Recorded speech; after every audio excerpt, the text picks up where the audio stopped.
Good day, my friend. You're at the right place at the right time, and you're about to hear the word of God that God has shared with us during our service time at Truth Gathers Dream Center Church. So I pray that we have your attention for the next few minutes as this word of God comes forth. I pray that it be a blessing to your life and to your journey. Bold decisions for delicate matters. Bold decisions for delicate matters. I want to start reading at Genesis 1. I'm going to go to verse 7. The first point I want to make under this title is under the first 7 verses. We'll start reading here, and it says that the Lord visited Sarah as he had said, and the Lord did unto Sarah as he had spoken. For Sarah conceived and bare Abraham a son in his old age. At the set time, everybody say the set time. Oh, Lord help. Of which God had spoken to him. And Abraham called the name of his son that was born unto him, whom Sarah bare to him, Isaac. And Abraham circumcised his son Isaac, being 8 days old, and God commanded him, as God commanded him, and Abraham was 100 years old. Amen. A daddy for the second time at 100 years old. When Isaac his son was born unto him, and Sarah said, God hath made me to laugh, so that all that hear will laugh with me. And she said, who would have said to Abraham that Sarah should have given children suck? For I have borne him a son in his old age. Here's my first bold decision for delicate matters. The point is here, a decision to partner. The decision to partner is a bold decision in delicate matters. God being God means there are still some times when for something to matriculate and manifest in our lives, it still includes our participation and our obedience. Yeah, it's actually when the super comes upon the supernatural. Sometimes we think God being God means God being God without our effort. So I'm not saying, hear me clearly, I'm not saying that God ceases to be God and is without power except you do something. I'm not saying that because that's not true. God doesn't need you to be God. God can be God without your vote. God can be God without your participation. Matter of fact, you don't even have to like God or believe there is a God, and none of that stops God from being God. It's an encouragement for us that even if people don't believe in us, that don't mean I have to stop functioning what I'm called to do because you don't believe in me. God keeps functioning even if we don't believe. Yes, he created the world without us. We were nowhere around. Adam and Eve wasn't even brought forth until the 6th day, but God was functioning as God without mankind. So God doesn't cease to be God because you don't believe in him. That's a very important point, because some people think that this God only exists through the figment imagination of our mind. Well, I mean, God put his own self in the earth. Nobody brought him here. You can't think of this thing like you and I, that we were carried through someone's womb and we were birthed here. God is God, and before there was a world, there was still God. God is God. God introduced himself to man. The Bible even says that a fool says in his heart, there is no God. A fool says that in his heart, and when a fool says there is no God, it's not just ignorance, it's also arrogance. It's just not a knowledge thing. It's a mindset not to know that someone else has created all this thing in the earth. Here's the bottom line I want you to understand. You and I will not get anything out of God if we do not participate and believe on him. Oh, we can see it clearly in the miracle when God impregnates Mary, the mother of Jesus. He impregnates Mary without Joseph. Oh, it was a miracle. He impregnated Mary without Joseph, but yet he did not impregnate Mary without her consent. She had to say, be it unto me according to thy word. Oh, you got to see it clearly. She just did not get pregnant, and the Spirit of God didn't just overshadow her because God just wanted to impregnate her with Jesus Christ. She still participated and said, be it unto me, Lord, according to thy word. I'm trying to show you that in order to move with God, you got to make a decision to partner with him. And Sarah made a decision to partner with God. She was in her old age, and so was Abraham. But in order to have a son, they had to do something natural so that God can do something supernatural. I want you to get it clearly that God did not impregnate Sarah without Abraham. Abraham had to participate and do something with Sarah in order for God to step in. Now I want you to understand this clearly, how this thing works, because it is still possible for Sarah and Abraham to do what they do and she still not get pregnant. Oh, what I'm trying to tell you is that your efforts alone still don't bring you to the God end result without God, but you and God. Oh, hear me clearly. I said you and God. It is possible that Abraham and Sarah will get together and nothing will come out of their union. Nothing will come out of their intimacy. But when God gets involved, he is the God that can open up the womb. So I want you to get understanding. It is possible to go on interview after interview and not get the job. But with you and God. Oh, you ain't hear what I'm trying to say. It's the decision to partner. She was in her old age as well, and Abraham was older, but she decided to partner with God. And God said he promised to bring a son through her womb, and he said, what I'm going to do. And God, his sense of humor, he said, I promised Sarah to make you laugh. As a matter of fact, when God tells Sarah that she's going to have a son, Sarah laughs. She said, me? I'm going to have a baby? She's like, God, you tripping. Ain't no way I'm about to have no baby. So, you know, and God has the nerve that says, I'm going to have the last laugh. She laughs at God to say, God, ain't no way I'm going to have a baby. And God said, yes, you are. And when you have this baby, his name going to be Isaac, which means laughter and rejoice. Now, don't God has a sense of humor that he will comes in your dilemma while you are trying to believe him for a miracle, and he will name your miracle right after what you're going through. You are telling God, ain't no way. And God say, yes, there is a way. And you going to name your baby after what I put you through. You going to name your son that God has made me to rejoice.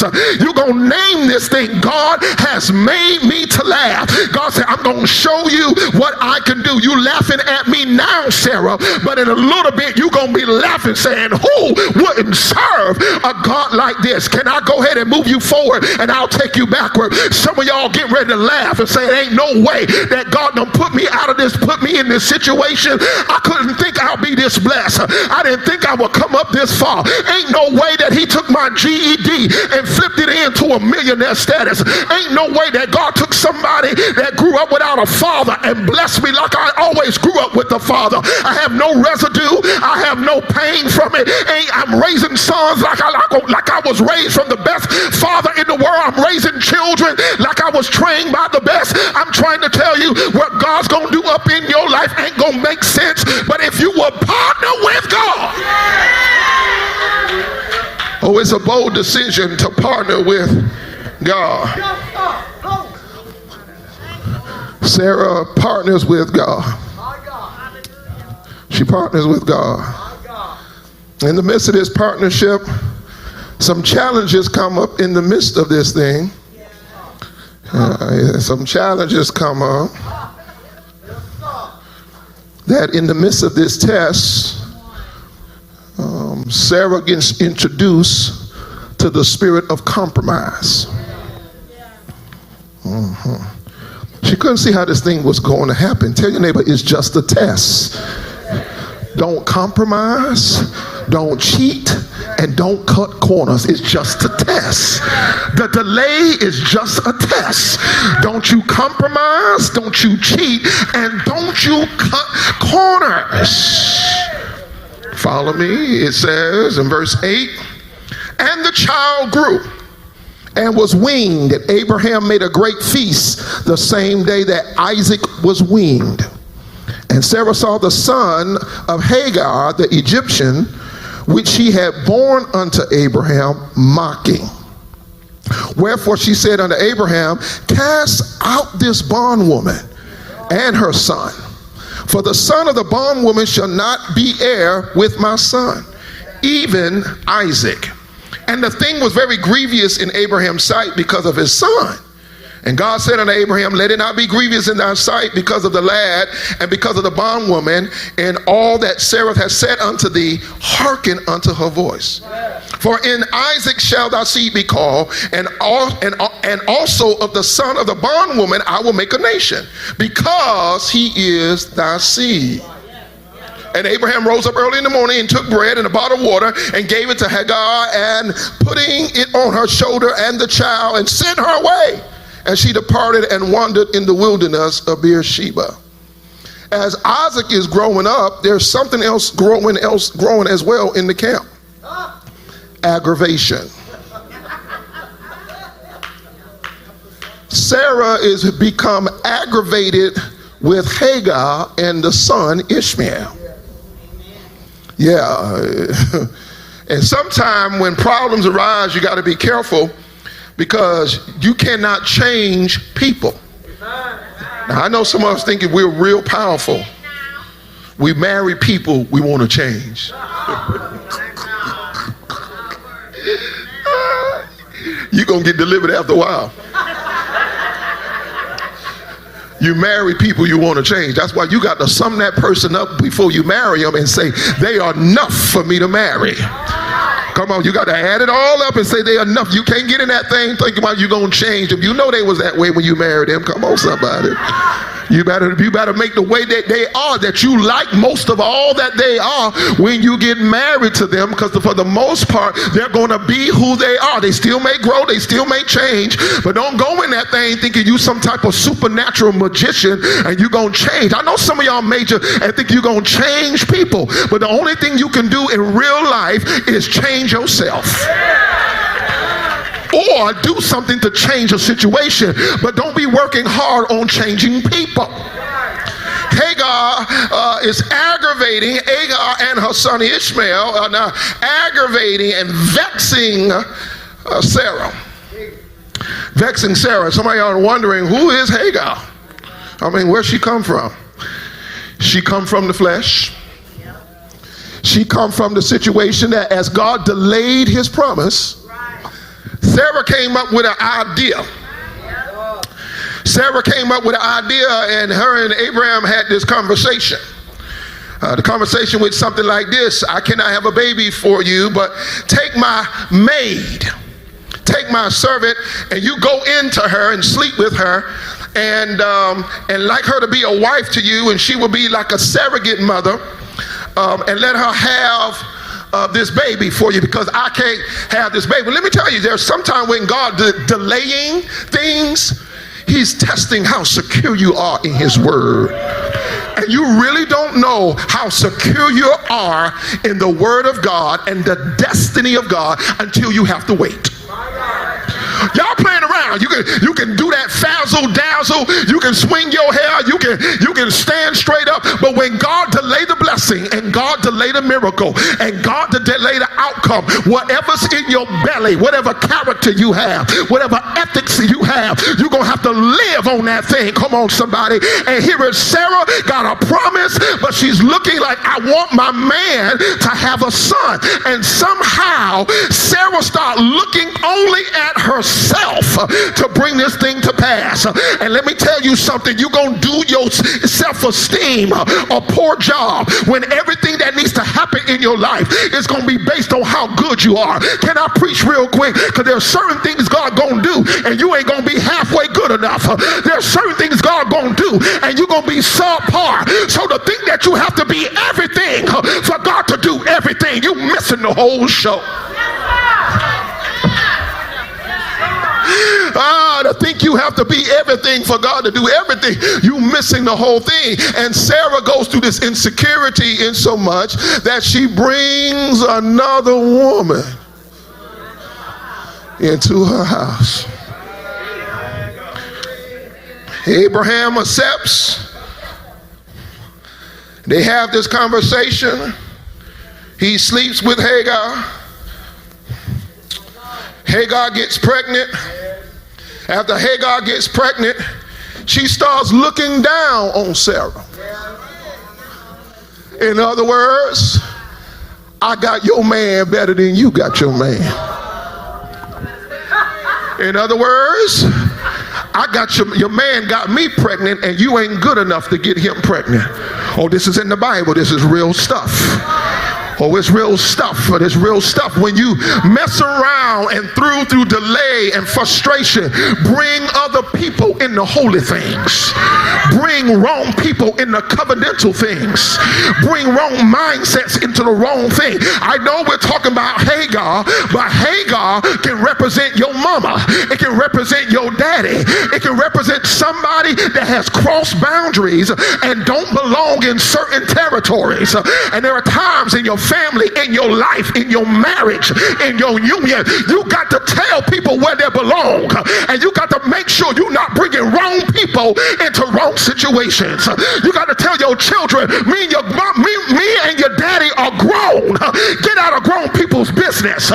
What me and your daddy decide about our marriage ain't up to you. Hush your mouth. This is grown people. Y'all ain't saying nothing. And the problem with us, we don't know how to put up boundaries in vulnerable situations.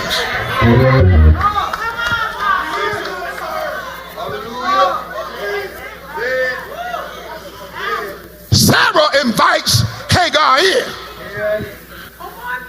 I know we want to make Hagar such a terrible woman now, I know, but Hagar is almost in the place like, y'all put me in this situation. I think we need to be careful. We want to make Hagar like she's just a bad person and so terrible. You don't need to understand. This thing is also servanthood gone too far. This servanthood gone too far. It has led to abuse. If you don't know the purpose of a thing, abuse is inevitable. Yeah, she was your handmaiden, but she wasn't supposed to be Abraham's side piece. Yeah, there are times servanthood go too far. We mess around even in the church. People don't know when to go home. Come on, somebody. You can't serve your pastor more than you serve your own husband. You can't serve, come on, somebody. You can't serve the pastor's wife more than you serve your own spouse. And sometimes servanthood go too far in the church. Come on, somebody. All you were supposed to be was an armor bearer. You ain't supposed to be in the back room having wrong conversations. Servanthood sometimes goes too far. You got to know when to take your happy hips home. You got to know how to say, that ain't for me to do. All I'm supposed to be doing is carrying water. All I'm supposed to be, I hear my, sometimes the boundary gets removed and servanthood goes too far.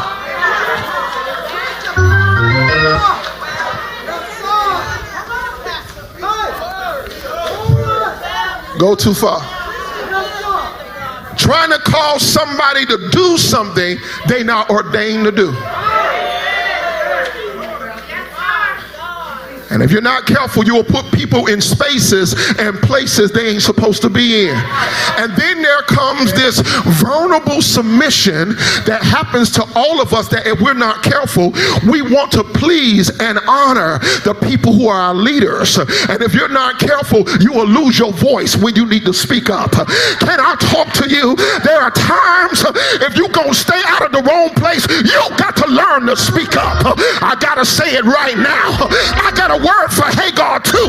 Yes, Sarah and Abraham was wrong, but what happened to Hagar's voice? I need Hagar to speak up and say, no, y'all going through something, but I ain't in it. I'm praying for y'all. See, y'all see what I'm saying?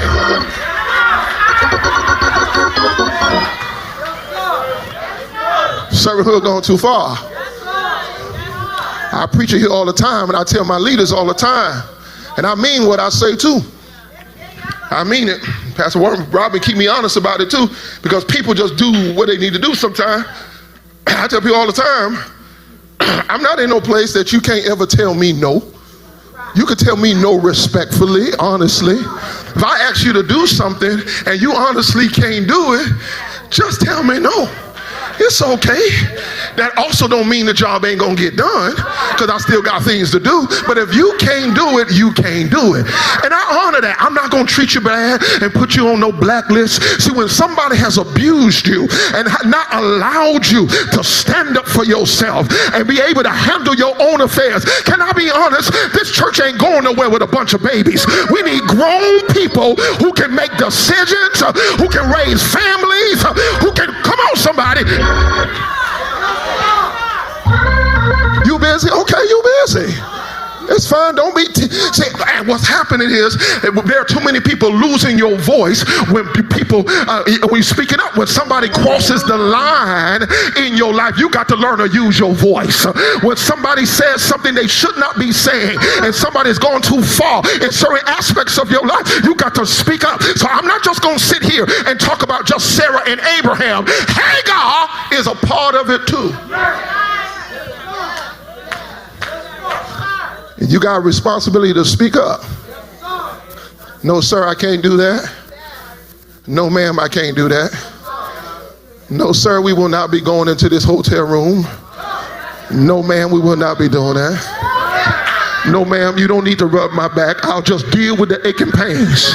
I'll just deal with it. I've had aching pains before that was unresolved, and this kink in my neck gonna be fine. Y'all ain't saying nothing. You got to stop letting everybody solve things they ain't ordained to solve. They ain't ordained to take you out of your misery. Be in misery until your breakthrough comes.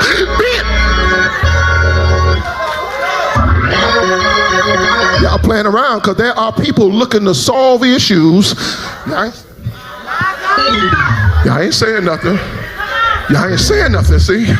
Y'all ain't saying nothing. Which serve with your handsome self, you better have some discernment. Woman of God, with your pretty self, you better have some discernment.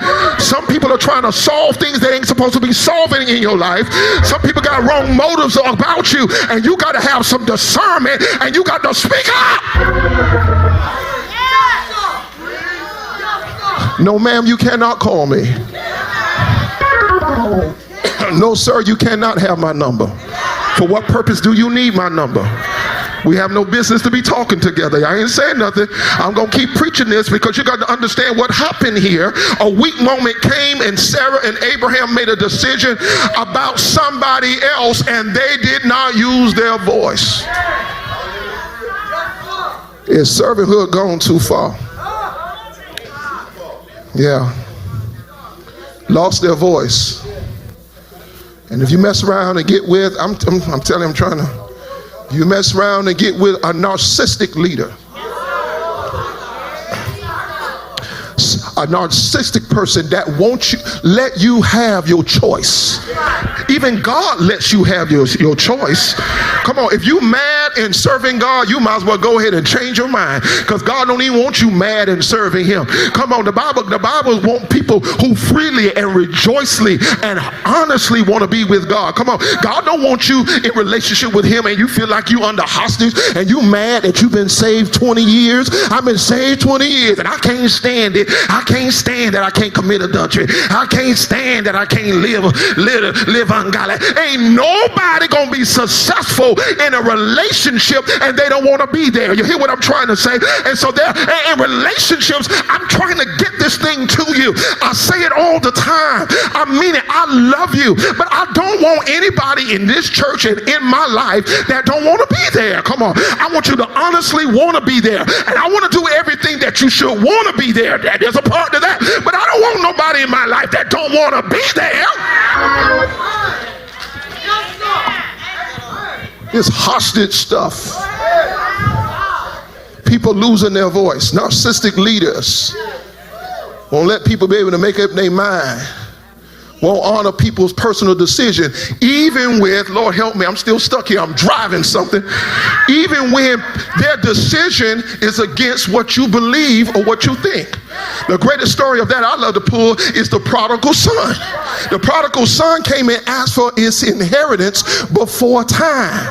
But do you see that the daddy gave it to him. He divided to them his living, and the son left the house. The other thing you don't also see in that story is the daddy chasing after the son. He said, I love the son, but the son got to grow up. The son got to make his own decisions. I want the son to do right, but I can't be messing up my whole entire life worried about where he is today. When he want to do right, he know where the house is. You don't see the dad chasing after the son, forcing the son to do something that he don't want to do. He may want to encourage him, but you can't be forcing. There are times your children, I'm going to preach, there are times your children get grown and you still treat them like they're 8 and 5. There's an influence that you have over them when they're 8 and 5. It sounds like, sit down, be quiet, do what I say do, go over here. But they're 22 now. When you going to shift as a parent? When you going to shift as an adult? Come on, they're too grown now. They're adult now. You got to shift your parenting style. Talk about that's my baby. Your baby got a beard and a deeper voice than your husband. That's my baby. Your baby grown. You got to shift, because if you don't shift, you miss what they need to learn on their own sometime while you are still there should they return or need your support. Can I preach this fully so y'all understand? A child never outgrows needing a parent, but the role of a parent changes as the child grows. What I'm trying to say is my daughter is 24, but I'm still her daddy. I may not be doing the same things I did when she was 10 and 5. But don't forget, I'm still her daddy. I still got a role.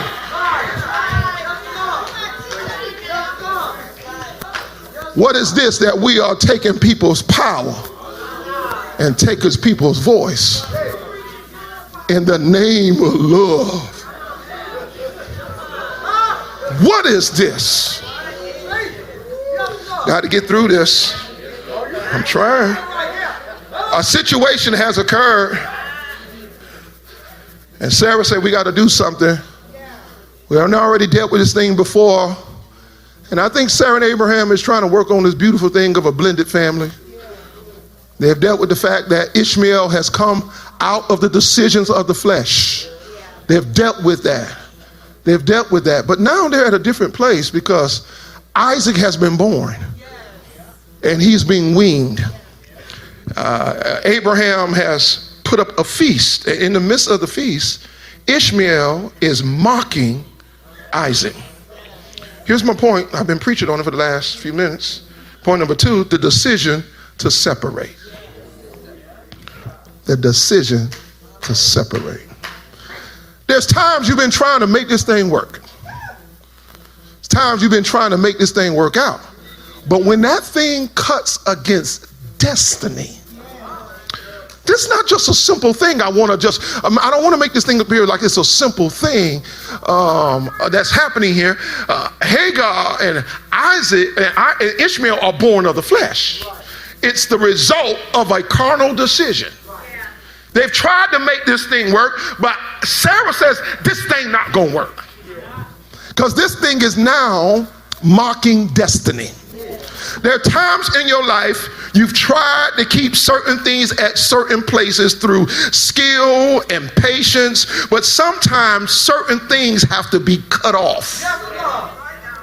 Our problem is we only separate when we dislike people. We only separate in relationships when we dislike people. But we got to learn to sometimes separate because of purpose. This is different. This is not just some petty argument. This is not just about getting offended over small matters. Because I do got something to say about people who get offended over everything. This is not that situation. This is not a person that gets offended because Sarah has tried to make this thing work. This is not that type of situation. I want to explain this thing very carefully here so you can understand. This is not that. This is not a person who gets offended over every little thing. God wanted me to caution people who get offended over every little thing.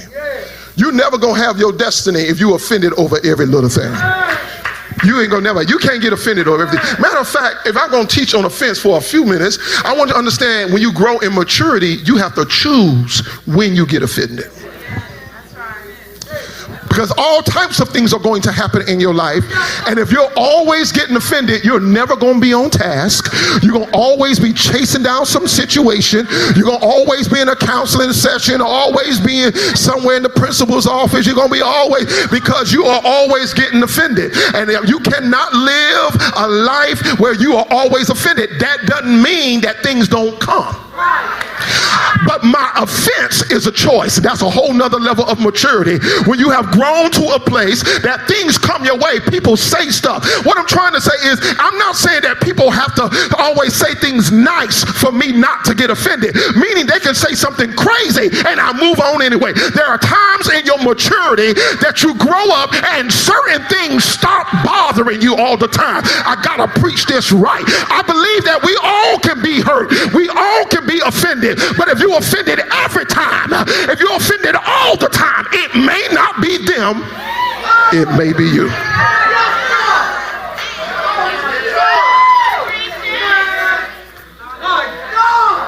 Being offended all the time causes too much emotional trauma, too much emotional baggage.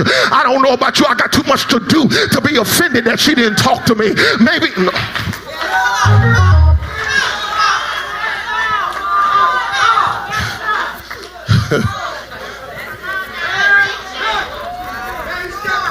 Maybe she was focused on something and she did not see you. There are times the people did not see you. And don't go in the corner. She knows she saw me. She did not. She was focused on what is going on. She was focused on what she's dealing with. And the truth of the matter, news bulletin, you may not be as important as you wanted to be.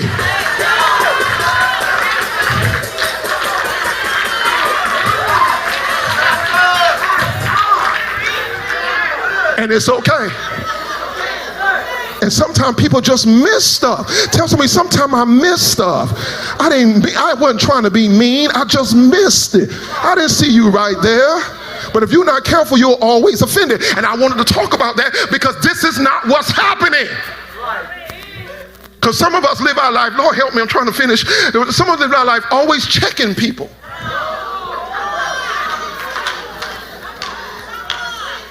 And you got a list that you ain't even finished yet since 3 years ago of all the people you got to check. I'm going to check him. I'm going to check her. You wait till I see him. And you always worried about checking people. You're never going to get to destiny always being offended. When you grow up, you have to choose when to be offended. I'm going to try to leave it alone. I'm loaded with it. I'll give you another example. Jesus had just cast out the devil called Legion. Cast the devil out and the devil went in the pigs drowned over the hill. The people came out, see what happened to this man. The people come out from the city and they tell Jesus, get out of our city. Here goes a man that's in the mountains cutting himself, howling at night, got demon possessed. Jesus cast the devil out of him, and all the people say, get out of my city. Now, if Jesus was in his feelings, he would have went on the side. He said, I can't believe that man. Because the other thing, the man that was demon possessed, he was terrorizing the whole city. They would put him in chains, he would break out of them. They'll put chains on his feet, he would break out of it. Jesus rescues them from torment. And they tell him to get out the city. What did Jesus do? He left the city. Why are you staying in places that people don't want you?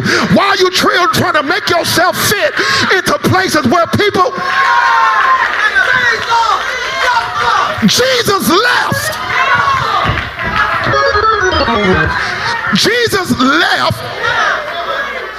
And then the next verse says, and there came a ruler from the synagogue whose name was Jairus, whose daughter was about to die.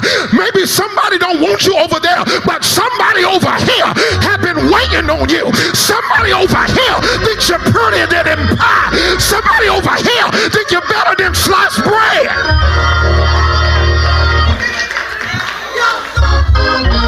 You can spend your whole time dealing with people who want you to go, and you're still trying to make yourself stay. Jesus packed his bags, went to another city, and they were calling his name Jesus. We've been waiting on you, Jesus. Sometimes you could be in one place, they see no value, and you jump in another place, and y'all ain't saying what I'm trying. The decision to separate has to be on purpose. Let me teach you. I'll try to see if I can go deeper. Separation is a righteous thing. You have to do it on purpose. Separation is a righteous thing. They begin to mock and mar at Isaac, the promised son. And he said, we got to do something about this. We got to separate. The times in your life you have to do this. This thing was very grievous to Abraham. Abraham was like, I know I'm partly fault of this. I know the guilt when you know you was wrong. Guilt will still make you stay in something God is telling you to move on from. Guilt. Abraham's like, this thing is grievous. Abraham's like, oh man, we can't make this thing work.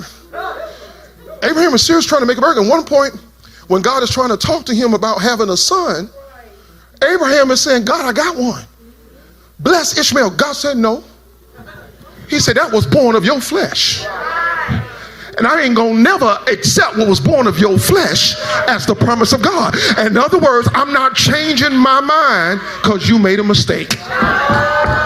I'm still gonna do what I promised to do. And there's times because of guilt and condemnation, you keep telling God, God don't call me. God just make me this. And God said, I'm gonna raise you up like you never did wrong. I'm gonna take you places like you never sinned. Can I preach to somebody who's done a lot of wrong, but God's gonna still do a lot of right?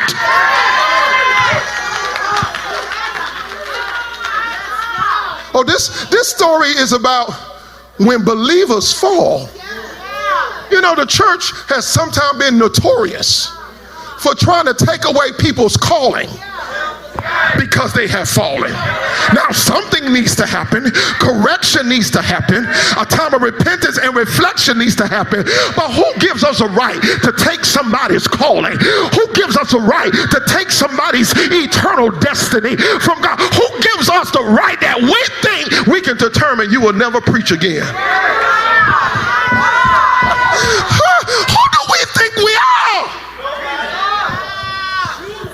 Just got delivered 5 years ago, and now we want to determine that we're the ultimate person. And come on, somebody. Who do we think we are? That believers who fall can't be redeemed. Oh, don't play with it. I'm in it today. And you better be careful of your mindset. That you still hanging on to what Deacon so-and-so did 5 years ago. Deacon so-and-so done changed his life, done been transformed, and all you can remember is when he messed up. You tell me that's what you do. You tell me that you a trash collector and all you can keep up with is people's trash. All the good news that done happened in their life and all you can keep up with stinking mess. You tell me that's all you can keep up with is what they did wrong. And every time I see him, all I see is his scandal. Well, you got to get yourself delivered. You got to get yourself cleansed. That's all you can see after somebody has changed. See, we like to put it back on the person who once fall, because every time I see them, I see what they done. No, it's on you now. It's in your mind. You're the one got to get delivered now. You're the one got to get set free. No, they go about their business.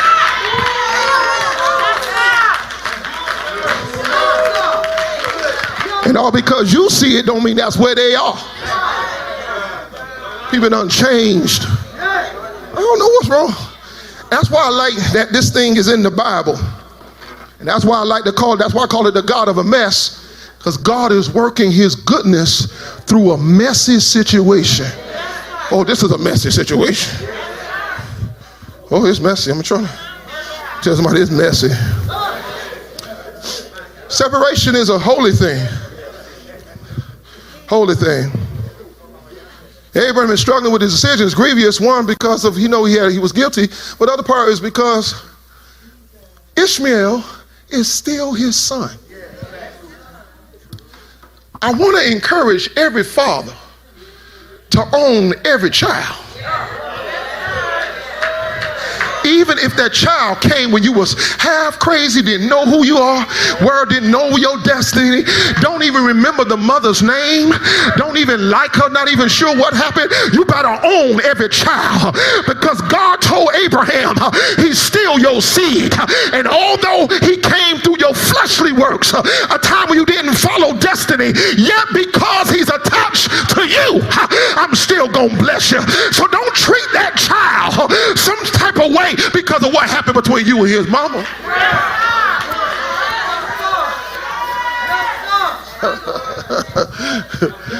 I honor Abraham's heart. Abraham said, that's still my son. That's still my son. God said, he's still gonna be your son.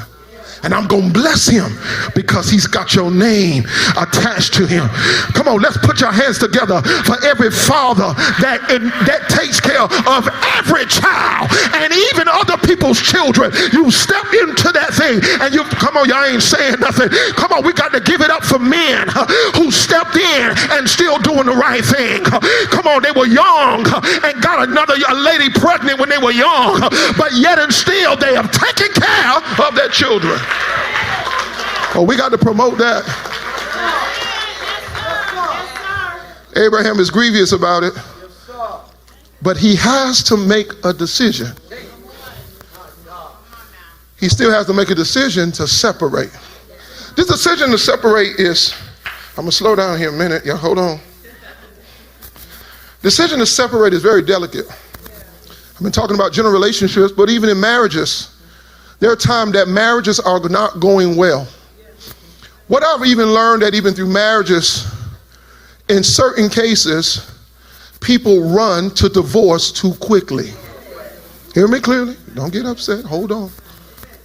Separation is often, especially if your life is not in danger. And especially if it just need a break where you can get some counseling, get some support, get some healing. And see, you got to know sometimes that God, even the devil will try to come in between God-ordained things. When they invited Hagar into their relationship, the spirit of separation, hear me clearly, even though they were still together, the spirit of separation was still in their house. And many people don't understand why their marriage sometimes end up in divorce. Unfortunately, is because they don't ever deal with the spirit of separation. It was always there and the only way they got to finally deal with that is to put Hagar out. We've tried to balance this thing off, but we got to put out. And sometimes in godly marriages, many times biblically, we don't follow biblical pattern when things get out of whack. I'm going to preach it. I know it's hard for you. I know it was hard, but sometimes if you're not careful, you will give up on what God has ordained because you don't find a middle place of healing. It's called separation. And sometimes separation is the place where God gets to make people over. Let me tell you something. When it comes to a God-ordained thing, you got to know when God's ordained something. Y'all sometimes don't understand. You got to know when God has ordained something and the devil has tried to come into it, and you got to know how to take a step back. You got to know how to get things correct, and especially if the person wants to be delivered, especially if the person wants to change. Come on, somebody. And by no means if I'm giving anybody an excuse to mess up, I ain't what I'm trying to do, but the truth of the matter, you messed up anyway.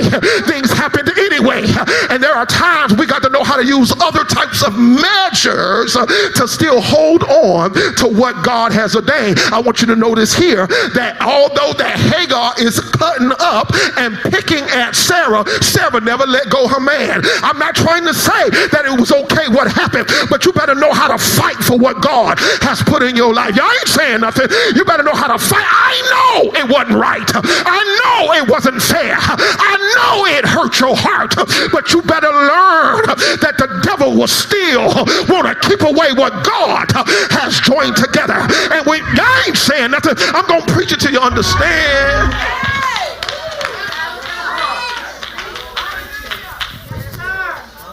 Yeah, through some therapy, through some counsel. Sometimes separation is a good thing. I remember getting counsel to a young man. I don't know if I'm finished. Lord help me. I'm trying to get counsel to a young man. They weren't married. He wasn't married. And he said, you know, Joe, I don't know if so-and-so, the person he's dating, I don't know if she's for me. I don't know. And I said, okay. He said, what you think I should do? I said, this is going to be my perspective. Now, you can do what you want to do, because at the end of the day, it's your decision. You're going to come back and say, I'm unhappy because of what Pastor Joe said. I'm going to give you ask me, I'm going to give you my perspective. My perspective to him, you should leave her. I said, if you ain't sure she's the one for you and the one for your destiny, leave her. If there's nothing in between there that makes you fight for her and really stick things out, they weren't married. I said, yeah, you should break up with her. He said, for real? I said, yeah, because if you believe that you can live without her, you should.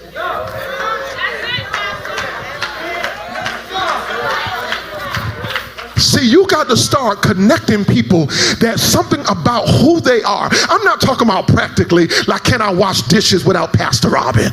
Yeah, I can. I'm not talking about, but I'm talking about, I'm talking about something deeper. That when me and this girl get together, that when this girl walk through life, there is something about when I'm with her. Can I just say this, that I chose Pastor Robbin and I wanted to be with her, but I always want to say, just for the record, I had other choices.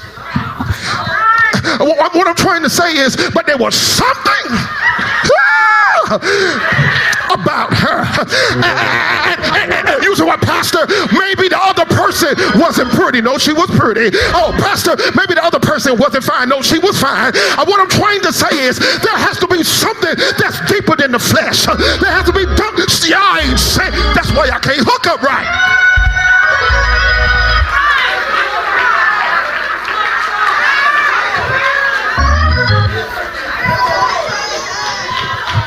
I told him, if you can live without her, live without her. If she don't make your heart beat, live without her. If she don't answer the other side of your thoughts, live without her. If it ain't something about her presence that does something for you, live without her, man. I told him that. He took my advice. He left the city. Went all the way to South Florida. Sure did. Called me back a year later and said, Joe, I need a job. I said, where at? In Tallahassee. I said, what's going on? He said, man, I'm coming back. He said, man, I can't live without that girl. He said, man, but sometimes you won't know unless you're scared to separate. If you're scared to stand up for who you are, sometimes you would never know. And because he went away, not married, went away, he came back. He said, man, she the one for me. Man, I got down there in South Florida and I started asking myself, what am I doing? I started asking myself, man, shoot. And he hurried himself back on to Tallahassee. Then I got married, doing well and having babies. You see what I'm trying to say? There are times, and what I'm trying to get y'all to be is stop making these little fickle decisions in your life. Get some weighty decisions and know what you're doing. So by the time you get married, you know you married the right person. See, I'm trying to deal with divorce on the front end. Now, I don't get to control people's lives, but I'm sure trying to help you to stop marrying people you ain't supposed to be marrying. Now, it's your decision, but through my counsel, I'm sure trying to get you to stop being with people you ain't supposed to get with. Come on, somebody. You got to know. Y'all playing around. See, y'all playing around. See.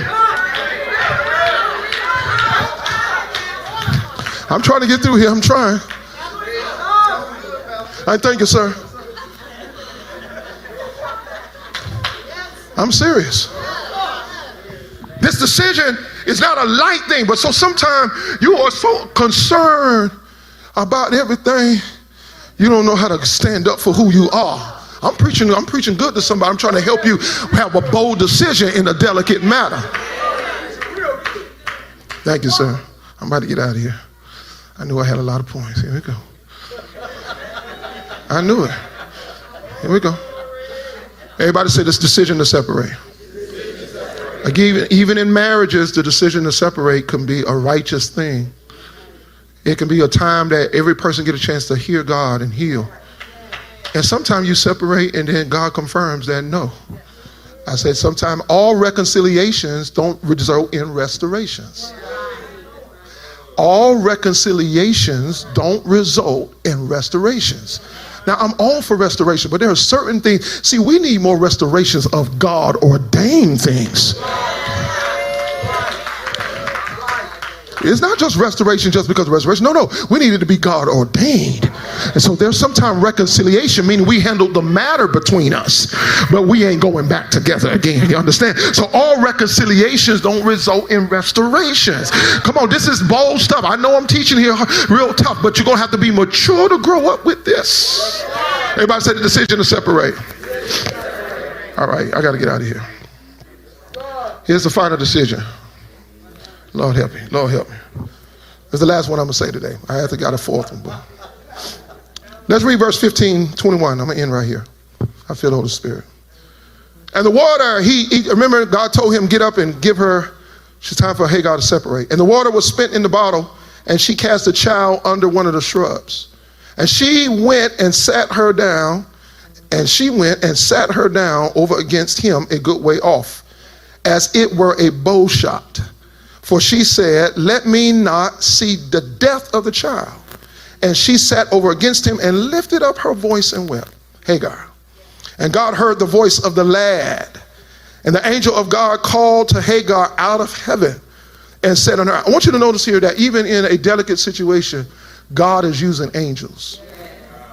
God is using his voice, and God is using resources to help minister in these very delicate situations. I was even thinking about, again, and I've been pushing this, how many of you really need angels. You need guidance. You need counselors. You need therapy. Come on. You need therapy. You need somebody to talk you into the right direction. You need somebody where you can unravel. I've been pushing this because many of you need that to fully recover. This is a tough situation. I want you to understand the resources that God is even using to get Hagar what she needs to be. And the angel comes and tell her, God has heard the voice of the boy, the little boy. He said it to, what aileth thee, Hagar? Fear not, for God hath heard the voice of the lad where he is. Listen to this. Arise, lift up the lad and hold him into thy hand, for I will make him a great nation. And God opened her eyes, and she saw a well of water. And she went and filled the bottle with water and gave the lad drink. And God was with the lad.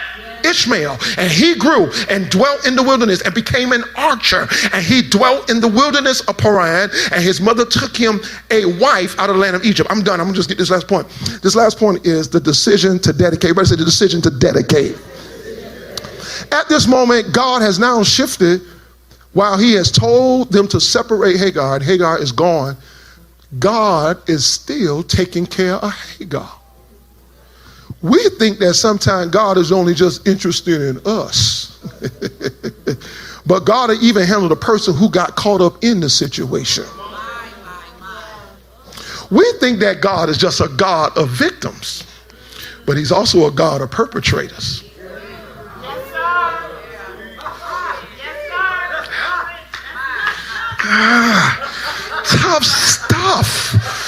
Tough stuff. We just think God is only just because we were hurt. You think now God is not even dealing with the person who hurt you.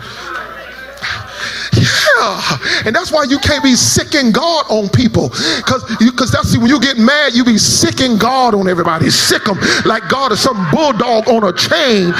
Sick them, God, no, because while God is healing you, he be delivering them. Come on, somebody. And here is Hagar getting a visitation from your God. Same God. Oh, you think you can manipulate God because you were hurt? You think you can manipulate God because you had a situation, and we think we can manipulate God. See, that's why don't pay us any good to be mad and hold anger against somebody, because God will work that anger out of you. While you mad at them, next thing you know, God will start blessing them, and you get mad and mad. You got to decide to let that thing go, because you're gonna be mad the rest of your days. Come on, somebody, because God will start blessing them. That's why you can't be mad at somebody even though they did you wrong and things happen, because you're not careful, you're gonna be mad a long time. Here's Hagar. I'm done here. This is a very strange point, but the decision she makes is, God says, take the lad and hold him in your hands. I want to end this a very different point, but it's like, Lord, I made some mistakes, but whatever I have, I'm dedicating it to you. She takes this son, Ishmael, and say, God, we got into a circumstance. We got into a real tough matter, but I'm taking what I have and I'm dedicating it to you. He said, take the lad in your arms. It's almost saying, don't disown what happened, because the enemy sometimes will make you try to disown what happened. No, take it and let me do something with it. I know people tell you to bury all things and bury mistakes. I know they tell you, but God blessed this mistake. No, God blessed it. God took Ishmael and he blessed it. There are times in your life you have done wrong, you have made mistakes, but she says, God, I'm going to dedicate Ishmael to you. God said, hold him up. He said, hold him up. And it's the decision to dedicate. What I'm trying to say is, sometimes you just got to take what you got left and say, God, I'm going to dedicate this to you. Even if you're the one who messed up your family, God, I'm the one that was wrong. I messed things up. But whatever I got left, I'm dedicating it to you. God, whatever I got left, God, I was in the wrong. I did this. I shouldn't have done this. But guess what I'm going to do? I'm going to dedicate this thing to you. And I'm going to let you become the God of my mistakes. I'm going to let you become the God of my mess. Come on, I'm going to let you become the God who can answer and change this thing around. I know I should have never been with her. Should have never been with him. I should have never been with them. But I'm going to take the rest of my life and I'm going to dedicate with you. The little bit I got, I'm going to dedicate to you. I done lost time. I done lost hours. I done missed moments. But whatever I got left, I'm going to dedicate it to you. Been to prison. Miss my family. Miss graduations. Been to prison and miss family. Miss family reunions. Miss all the festivities that happens in life. Or maybe you was free, not in jail, but you ain't care to be nowhere. You were stuck on yourself. You were still mad about situations. Can I talk about real quick being mad too long? Some of us just insist on staying mad forever And let me tell you something, life is too short. See, sometimes we think we're going to have time to reconcile. And we take it for granted, like somebody's always going to be in the earth. And you knew you had an opportunity to talk to your daddy before he passed away. You could have been did that. You could have been talked to your mama. You could have been talked to your granddaddy. But we take time for granted, and we slow our feet through healing process. We slow our feet through reconciliation processes. We drag out things as if we got so much time. And the next thing you know, people are gone. People are gone. And now you're sitting there saying, well, I coulda, shoulda, woulda. But whatever you have left, dedicate to God. When you stand on your feet, I'm not going to finish. I even got up early to thought I was going to finish. You lift your hands. I'm in a very delicate situation. Bold decisions and delicate matters. Bold decisions and delicate matters. Trying to get you back on track to destiny. Some of you have been off course for some time. You've been off course, and God's trying to guide you back on destiny's course. Abraham and Sarah was off course. God was trying to get them back on course. Even Hagar's life was off course. God was getting Hagar back. I can imagine Hagar's mentality.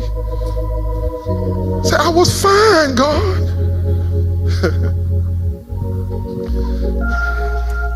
We don't even want to deal with the intricate aspect of the story that Hagar is an Egyptian maid. Abraham and Sarah are the people of Israel. We don't even want to deal with the fact, we won't just want to deal with the fact that in the future Exodus, the Egyptians have put the people of God in slavery. But we want to talk about how Abraham and Sarah used their authority when they had power. I ain't get what I'm saying. What I'm trying to say is, y'all think racism is about white people. Y'all think discrimination is about the color of somebody's skin. Y'all think that bias. No, it's about who's in power. And just like in Exodus, the Egyptians took over Israel. Here it is, Israel treating the Egyptian wrong. What I'm telling you is, you better be careful when you got power. You better be careful when you're in authority. No. You've been trying to judge it by the color of the skin. But humanity always had problems when they were in power. How they treat somebody else. Study your history. Just go through your history. When you lift your hands, I'm done. But God's not done with you. He's the God of a mess. And he's trying to give you boldness in delicate matters. He's trying to give you wisdom and counsel through delicate matters. Some of you have been through some tough storms, and you're trying to see what to do next. What's the wisdom? What's the counsel for my life? And I've tried to provide that today to try to help you understand he's the God of a mess. I love this story, Brother Bobby, because we want to act like God only bless people who are perfect. And we talk about the man that God promised that you were going to be the father of many nations. And God takes this messy situation and turns it into glory. I'm hoping even today, as I've been teaching on this God of a mess, I still have to hope and pray that we are still becoming a little more compassionate one to another. More easier and more apt to forgive one another. You know, I really don't want to be mad at somebody too long. I don't want to be mad too long.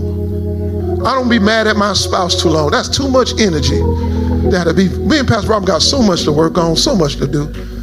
Not only are we married, but we serve together in ministry. Can you imagine what it's like that we mad at each other at home and then we bring it to church? She the church administrator. She won't write no checks for me. She won't do nothing. Get your own check.